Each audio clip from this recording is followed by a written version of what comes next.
Important: this video does not replace a clinical evaluation. If you're suffering, even if you don't perfectly match these descriptions, please seek help. Because pain deserves care with or without a label. This video isn't here to give you a diagnosis. It's here to show you what actually defines a mental disorder, based on scientific criteria used by psychologists and psychiatrists worldwide. In recent years, mental health has become a mainstream topic, and that's good, but with it came a serious problem: the trivialization of mental disorders. Today, it's common to hear, "I'm so depressed today. My ADHD is acting up. That gave me panic." Often, these phrases describe normal human emotions, not clinical conditions. This creates two risks. 1. People with real disorders feel invisible, because if everyone has it, then no one needs help. 2. People who are struggling may seek the wrong kind of help, or worse, assume they already know their diagnosis and never see a professional. We'll cover major depressive disorder, generalized anxiety disorder, GAD, panic disorder, OCD, obsessive compulsive disorder, adult ADHD, burnout. For each, I'll explain the real symptoms, how long they must last, how they impair daily functioning, when to seek professional help. Let's start with the most misunderstood of all: depression. Many people think depression is just feeling sad for a long time, but it's not. Sadness is an emotion. Depression is a disorder that disables basic functioning.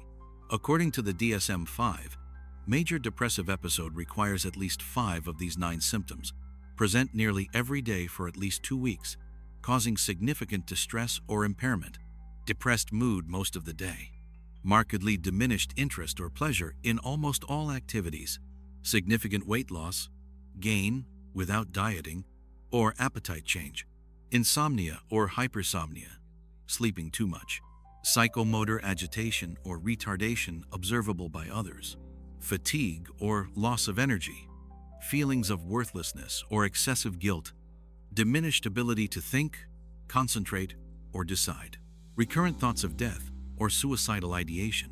Now, notice the difference. I'm sad because I lost my job. It's a normal reaction. I haven't gotten out of bed in 3 weeks, can't shower, ignore messages, and feel like a burden to everyone. That's a clinical red flag. The key is functional impairment. Clinical depression disrupts your ability to live, work, self-care, relationships. And remember, you don't need to be crying to be depressed. Many feel empty, numb, or paralyzed. No tears, just exhaustion. If you've had these symptoms for over 2 weeks, see a psychologist or psychiatrist. Don't wait.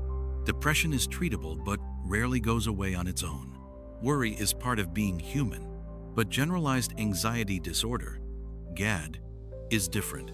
DSM-5 defines GAD as excessive anxiety and worry about multiple things: work, health, family, money, occurring more days than not, for at least 6 months, plus at least 3 of these: restlessness or feeling on edge, being easily fatigued, difficulty concentrating, irritability, muscle tension, sleep disturbance. Critical distinction: I was anxious before my presentation. That's normal. I spend hours daily imagining disasters, can't stop, and it's ruining my sleep, focus, and relationships. This is a disorder. People with GAD don't choose to worry. They can't turn it off, even when they know it's irrational. And yes, chronic anxiety wears down the body. Headaches, muscle pain, racing heart, insomnia, all real. If your mind is always in alarm mode, and it's lasted months, seek help. CBT, cognitive behavioral therapy, is highly effective. A panic attack isn't a meltdown. It's a sudden surge of intense physical fear, so severe many believe they're having a heart attack or dying. Symptoms, at least 4, appear abruptly within minutes: palpitations, pounding heart, sweating, trembling, shortness of breath, chest pain, nausea, dizziness, derealization, feeling unreal, fear of losing control or going crazy, fear of dying, numbness, chills, or hot flashes. What makes it panic disorder? Not just isolated attacks. Recurrent, unexpected attacks. Persistent worry about future attacks for at least 1 month or more. Significant behavior changes, for example, avoiding driving, crowds, leaving home. Many develop agoraphobia, like fear of places where escape might be hard. Crucially, panic attacks are physiological, not drama, and they respond well to treatment therapy, and if needed, medication. If you experience this, don't ignore it. See a psychiatrist. OCD, obsessive-compulsive disorder, has been turned into a joke. I'm so OCD about my desk. But real OCD isn't preference, it's torment. It has 2 parts. 1. Obsessions. Intrusive, unwanted thoughts. Images that cause intense anxiety. Examples: fear of harming someone, contamination, needing symmetry, taboo thoughts. 2. Compulsions. Repetitive behaviors or mental acts done to reduce obsession-related anxiety. Examples: washing hands 20x, checking locks 15x, counting, praying silently. Key point: compulsions don't bring joy. They bring temporary relief followed by shame, exhaustion, and return of obsession. DSM-5 criteria. Obsessions, compulsions take 1 hour or more, cause marked distress, interfere with work, social, or other areas. I like my books organized by color. That's a preference. I wash my hands until they bleed because I'm terrified I'll poison my child. This is OCD. OCD is treatable but rarely improves alone. If this resonates, find a therapist trained in ERP, exposure and response prevention. ADHD isn't modern distraction. It's a neurodevelopmental disorder, present since childhood, persisting into adulthood in 60% of cases.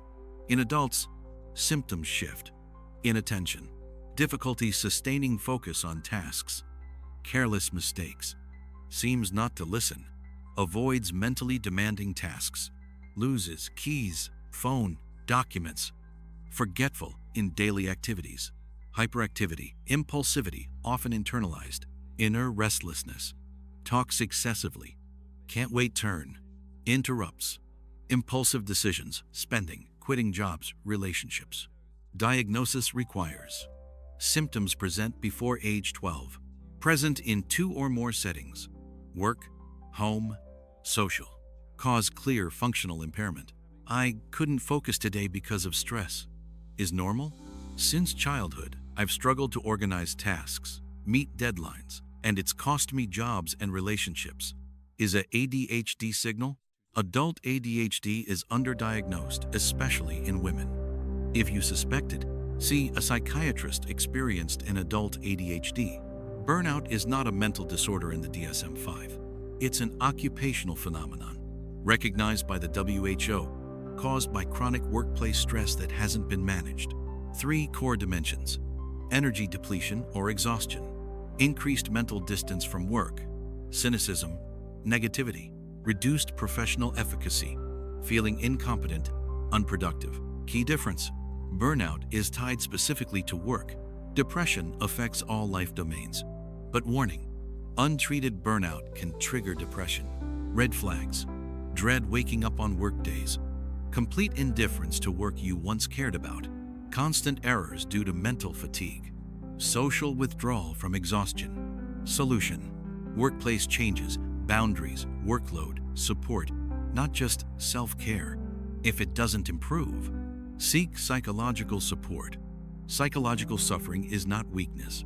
It's a signal that something needs attention, just like physical pain. You don't need a diagnosis to deserve help. If something is stopping you from living with dignity, peace, or purpose, you deserve care. And remember, self-diagnosis from social media is dangerous because it can make you overlook a real issue, lead to incorrect labeling, delay proper treatment. The safe path is: observe your symptoms, duration, intensity, impact. Consult a qualified professional psychologist or psychiatrist. Get a proper evaluation, not an Instagram quiz. And if you can't afford care, look for community mental health centers, university training clinics, sliding scale platforms with ethical oversight. Finally, mental health care isn't a luxury. It's a human right.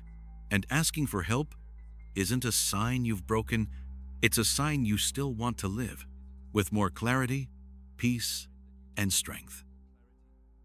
You deserve that. If this video resonated with you, leave a like. If you know someone who needs to hear it, please share. This helps us a lot, and it could help someone you love. Thanks.